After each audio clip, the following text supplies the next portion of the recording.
म चाहिँ आज पुरी बनाउन आँटेको छु है। मैदा लिएँ अनि मैदामा मैले कालो जिरा हालेँ। त्यहाँदेखि अब बेकिङ पाउडर अलिकति हालिदिनु पर्यो भन्दै गर्दैछु। खासमा चाहिँ बेकिङ पाउडर नहाल्दा पनि हुन्थ्यो, मैले चाहिँ अलिकति हालिदिएँ। अनि त्यहाँदेखि नुन हाल्नुपर्छ। नुन चाहिँ अब ठिकै लाग्ने गरेर, बेसी पनि हाल्नु भएन। अनि सबै पिठोमा मजाले मुस्नुपर्छ, मिक्स गर्नुपर्छ। यिनीहरूलाई मुस्नुभन्दा अगाडि मजाले मिक्स गर्यो। अनि त्यहाँदेखि यहाँ घिउ मैले बिल्लाको थिएँ कराईमा हो, त्यो घिउ पनि हालिदिएँ।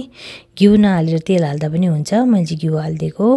अनि यसलाई मजाले मिक्स गर्नु पर्यो। पानीले मुस्नुभन्दा अगाडि चाहिँ मजाले मिक्स गरेर त्यहाँदेखि चाहिँ पानी थोरै थोरै लाउँदै यसलाई डल्लो बनाउनुपर्छ, किनभने पानी बेसी भयो भने चाहिँ फेरि गिलो हुन्छ हो। आज चाहिँ हामी पुरी खाउँ भनेर डिनरमा नानीहरूसँग। अनि थोरै थोरै पानी लाउँदै मुसेर चाहिँ डो रेडी गर्नुपर्छ। अनि मेरो डो रेडी पनि भइसक्यो। अनि यसलाई अब 30 मिनट्स जस्तोको लागि ढकनी लगाएर छोपेर एक साइडमा राख्नुपर्छ। त्यतिन्जेलमा चाहिँ अब सब्जीको तयारी गर्दैछु म। अघिकै घिउको कराई थियो, त्यसमा मैले तेल लगाएँ अनि बाह्र मसला पड्काएँ। त्यहाँदेखि प्याज लाउनुपर्छ। बाह्र मसला लगायो भने चाहिँ मिठो गन्ध आउँछ नि त बाह्र मसलाको। अनि त्यही प्याज लगाएर मजाले अब चलाउनु पर्यो। यसलाई चाहिँ अब गोल्डन ब्राउन भएपछि अदुवा लसुनको पेस्ट पनि लगाइदिएँ मैले। अनि यसलाई मजाले मिक्स गरेर लसुनलाई मजाले पकाउनु पर्यो। अदुवा लसुनलाई हल्का ब्राउन हुन दिनुपर्छ। अनि मात्रै त्यहाँदेखि हामीले टमेटो एड गर्नुपर्छ, नभए फेरि लसुनको काँचो फ्लेभर गनाउँछ, मिठो हुँदैन हो। अन्त त्यहाँदेखि टमाटर लगाएर फेरि मिक्स गरेर अब मजाले यसलाई टमाटर मजाले अब मसिनो हुन्जेल पकाउनु पर्यो।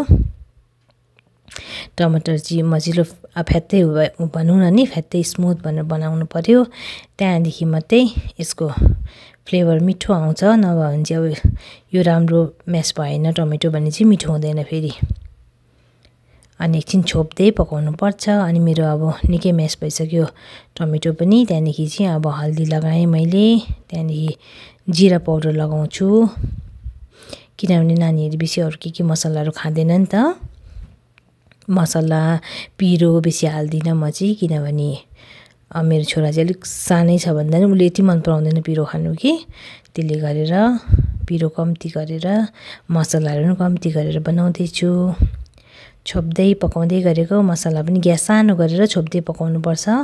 त्यसो गर्दा चाहिँ डढ्ने चान्स कम्ती हुन्छ, नत्र भने चाहिँ फेरि सबै डढिहाल्छ। अनि यहाँ 2-3 वटा खोर्सानीको स्लाइस हाल्दैछु, यसमा पिरो छैन, कम्ती पिरो भएको। अनि त्यसै गरेर यहाँ मैले अघि चोप गरेको थियो मैले यो चाहिँ प्याजको पत्ता काटेर रेडी गरेको थिएँ, त्यो पनि हालेँ। अनि हालेर मजाले मिक्स गरेर एकछिन भुट्नुपर्छ। त्यहाँदेखि अलिकति पानी हालिदिएर चाहिँ यसलाई ग्रेभी बनाउने नि दाजु, त्यसले गर्दा हल्का मसलालाई एकछिन पानीमा पकाएको। यसो गर्दाखेरि कम्ती डढ्छ नि, नभए चाहिँ अब बेसी ड्राई हुँदै गएपछि बेसी डढ्छ, त्यहाँदेखि टेस्ट मिठो हुँदैन सब्जीको। अनि यति भइसकेपछि चाहिँ मैले आलु पनि एड गरेँ। अघि आलु बोइल गरेर कोही चाहिँ काटेको थिएँ, कोही चाहिँ म्यास गरेको थिएँ। अनि आज आलुको ग्रेभी बनाउनु पर्यो पुरीसँग भनेर नि ग्रेभीको लागि तयार हुँदैछ। अन्त यसरी मजाले मिक्स गर्नु पर्यो। त्यहाँदेखि मिक्स गरेर चाहिँ मजाले पानी हालेर चाहिँ छोपेर पकाउनुपर्छ। अब यसमा मैले 2 कप पानी हाल्छु। 2 कप पानी हालेर चाहिँ यसलाई मजाले चलाएर छोपिदिनुपर्छ। छोपेर अलिक 5 मिनट जस्तो पकाउनुपर्छ। त्यहाँदेखि त भइहाल्छ, किनभने आलु उसिनेको हो, पाकिहाल्छ। ल हेर्नुहोस् त कति मजाले पाकिहाल्यो हो।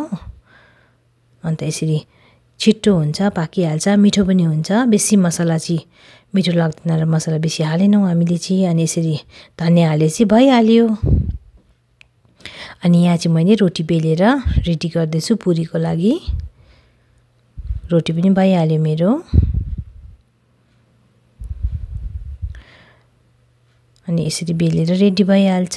त्यहाँदेखि त कराई रेडी गरेँ। यता कराईमा तेल पनि हालेँ मैले।